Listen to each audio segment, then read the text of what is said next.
Hi, welcome back to the channel. Today's video is a crusher repair. So this is the machine that was repaired on the previous ones with the new ram and the new engine. The machine went on hire to someone that's had it quite a few times actually.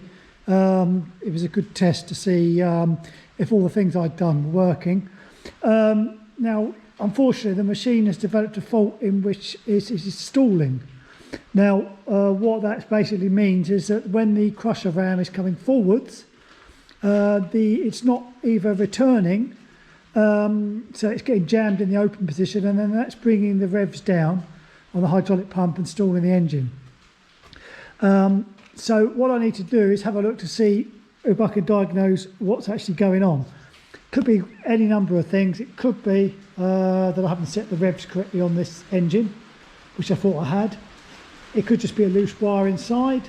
It could be all sorts of things.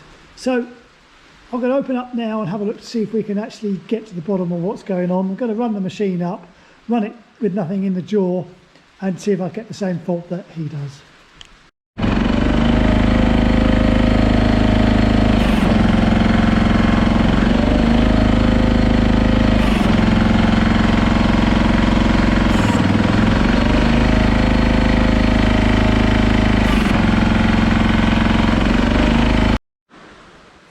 Right, I've just had this running for about 5 minutes. I've even disconnected the fan so that I can try and get the oil nice and hot. Running empty like this, in theory it should give the same results. The pressure should still get up to what it needs to obviously tell the ram to reverse. I can't get the fault to replicate, so what I'm going to do now, I'm going to open this up here, just check there's no loose wires coming off the logo box, which is basically the brain that's telling everything what's going on. You'll notice, so I'll just switch the ignition on. You'll notice I've got these two Hirschman plugs here. I've fitted Hirschman plugs that light up, so that enables me to see whether these are activating as they should. And if I press the button now, you'll see that that one is lighting up, so that's telling me that the ram is going to be retracted. And then throughout the course of the sequence, which you saw just a minute ago, these are switching over as they should. So I'm going to have a quick look in here, check there's not a loose wire. If there's not a loose wire in there, I'll take the fan, I'll take the engine cover off, and I'll just check the revs are set correctly. Right, I've had a look in here, there is no loose wires. I've just had it running for a good 10 minutes. It's going back and forth as it should. It's not stalling out. I've even put stuff in the jaw. So I'm going to roll it down to one of three things. The next thing I'm going to look at is take the flywheel cover off and check the revs at full revs. If it's just slightly over, then I'll adjust it down. Hopefully that's it. It could be this pressure switch here. It's very difficult to test that as a single item. Or it's this changeover valve. This is quite an old valve, so I'm kind of leaning towards the fact that this may be getting stuck under certain conditions. I'll have a look, see if I've got another one in stock that I could swap it over with. Really, I need to take it out and probably test it, put some crushing through it, concrete through it rather. So what I'll do now is I'll take the flywheel cover off, I'll test the revs, and then maybe I'll look at replacing this. That should eliminate all of those things, and it's just left with that one. But I can't see it's that because at the moment it's working fine, it's got up to temperature. So yeah, it's all pointing towards either this or the engine revs, which we'll have a look at now.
Right, let's see if I can get the rev set.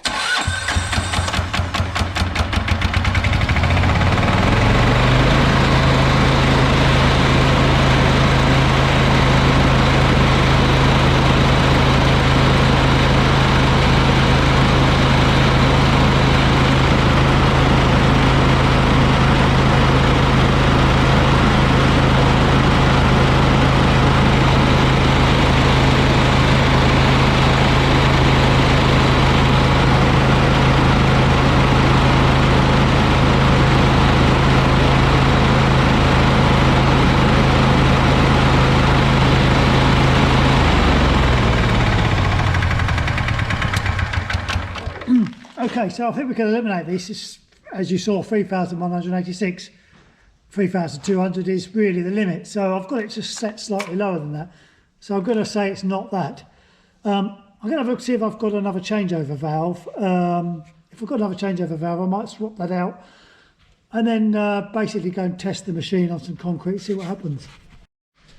Right, okay, so I've changed this. It's been taken off another machine. I don't know if there's anything wrong with this. I'm going to have to wait until I can take the machine out and put some concrete through it, see if I get the same fault again. So I've eliminated the problem in here. I've eliminated this, hopefully. That I'm not sure about. And I've checked that the engine revs are set okay. So, yeah, that's where we are. We're not really necessarily sure whether it's been fixed, but I thought I'd just give you an insight as to what's going on with the machine. One thing I didn't explain is sometimes I get hirers ring up to say that the engine's died, and it can be quite difficult to diagnose whether that's just a case of the engine has switched off or the engine has died because the engine's under load because this hasn't told the ram to change direction. So it's sometimes important to try and get an accurate diagnosis over the phone or when I pick the machine up to enable me to sort of work through the faults. Quite often, if the engine's just switching off, that can just be something quite simple. But this is much more complex, and it's always very difficult to diagnose this. Even when I've physically got the machine here, I've just had it running 15 minutes, the oil's hot, this is working back and forth fine. So I really can't get to the bottom of this particular fault at the moment till I actually go out and test it on some concrete, which is going to be the next stage. So stick around and hopefully we'll do that as the next stage.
Right, it's been a few days since I've been able to get round to actually crushing. We've had some just appalling weather here. It's just been absolutely soaking wet.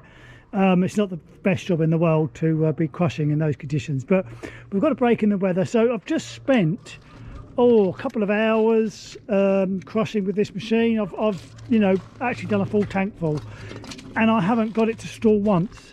You'll see in the video there's some really hard stuff I've put through, because often the really hard stuff is what makes it stall. That hasn't happened. I've had bricks going through there and all sorts. I've kept an eye on this. This is operating as it should. Now I've come to the conclusion that it's one of two things that I've done to fix the fault. The first thing is I took this Hirschman plug off. I've cleaned all the terminals out. Some wires were twisted inside here, so I've untwisted the wires, cleaned them up with some electrical cleaner, put that back on, and I've replaced this C-top valve.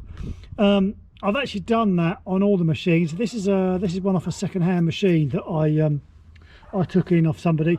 It's in reasonable good condition, but the one I took off, as you probably saw from that video, was quite rusty and old, and I know they get a problem with sticking inside. It can be a problem. So I've replaced that. As I say, I've done something to this. It seems to be working. So I'm satisfied now that I've got to the bottom of what that problem was. Bit disappointed that I haven't definitely pinpointed it, but I'm fairly confident that that's what the issue was. The electrics are all working fine. The RAM here, that's fine. There is a bit of moisture there, but that is actually just stripped down from when I took this off. That would have leaked some oil, and that's what's run down there. So I'm going to take this down to the washdown bay, let it cool down. I'm going to steam clean the machine, grease it up, and I'm happy that that can go on hire. So good news. Yep, thanks for watching, and join you on the next one. Cheers, bye.